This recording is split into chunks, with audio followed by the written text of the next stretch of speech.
souvent, dans ma salle de classe, les étudiants comprennent le modèle, comprennent le parti qu'on peut tirer du modèle pour comprendre, déchiffrer les situations de changement. Et très vite, ils ont une demande que je qualifierais d'instrumentale, ce qui n'est pas très étonnant.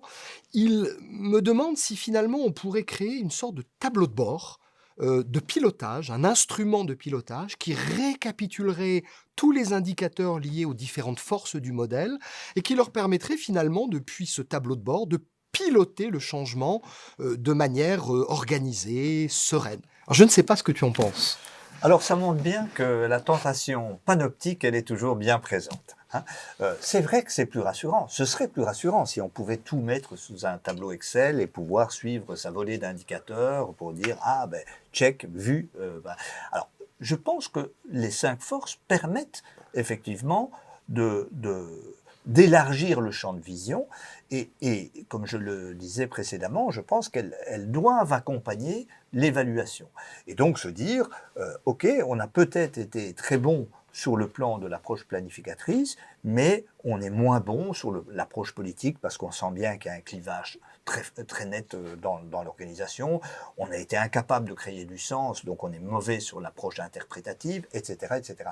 Donc ça peut être d'une certaine manière une façon de faire une checklist, mais j'aurais tendance à employer plutôt le mot gérer le processus de changement que le mot piloter. Je crois que le mot pilotage renvoie vraiment à l'idée du pilote qui a son cockpit, qui est avec ses tableaux de bord et qui, je dirais, a la mainmise complète sur le processus de changement. Je crois que s'embarquer dans un processus de changement de manière polyphonique, c'est reconnaître qu'on n'est pas le seul acteur.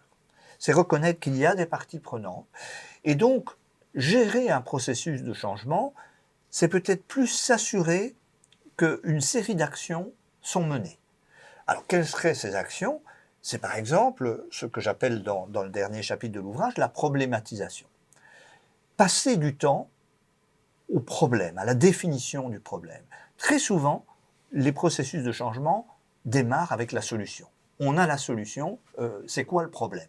Eh bien, ici, c'est l'inverse que je propose. C'est plutôt de dire, OK, on pense vaguement à s'engager dans des nouvelles formes d'organisation du travail parce qu'on est en train de déménager, mais concrètement, mettons-nous d'abord d'accord sur les problèmes à résoudre.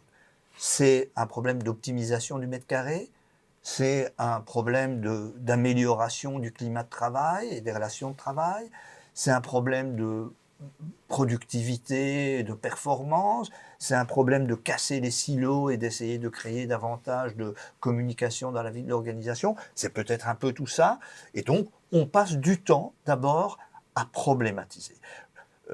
L'expérience que j'ai en accompagnant des processus de changement, c'est quand on est d'accord sur le ou les problèmes à résoudre, il y a déjà pas mal d'étapes qui sont franchies. Alors ensuite, il y a évidemment une autre action importante à prendre en compte, c'est est-ce que les différentes parties prenantes sont embarquées en quelque sorte autour de ce problème? Est-ce qu'on n'a pas simplement écouté, c'est là où la polyphonie vient, uniquement le discours dominant, le discours de ceux qui savent se faire entendre? Mais est-ce qu'on est bien au clair sur le fait que les différentes parties prenantes ont eu droit à la parole, ont eu droit au chapitre, et donc ont pu exprimer leur voix?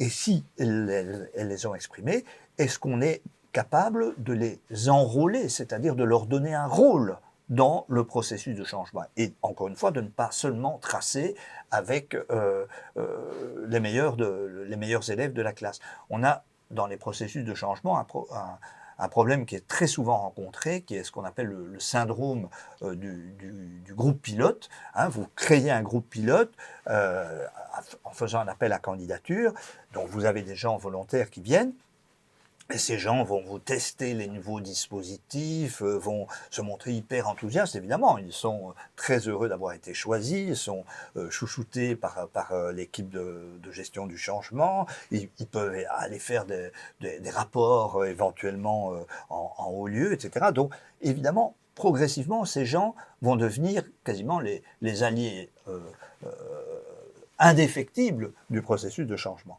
Et puis, quand vous commencez à généraliser le processus, vous vous rendez compte que toutes les résistances arrivent. Et vous dites, mais comment c'est possible?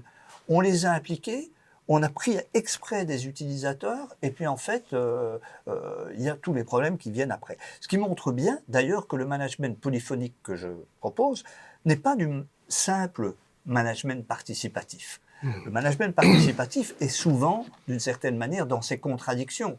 Une fois que vous faites participer un petit groupe, ces gens-là vont s'isoler d'une certaine manière des gens qu'ils sont censés représenter. Donc, il implique davantage une série d'actions, comme je le disais, la problématisation, l'enrôlement, donc le fait de donner des rôles aux différents acteurs, l'intéressement, c'est-à-dire comprendre quel est l'intérêt des acteurs et accepter que finalement, dans le processus de changement, ben, il y a des choses qu'il va falloir leur donner, entre guillemets, si on veut qu'ils soient avec nous. C'est donc ces actions-là qui peuvent aider, non pas à piloter, mais d'une certaine manière à gérer et à accompagner le processus de changement.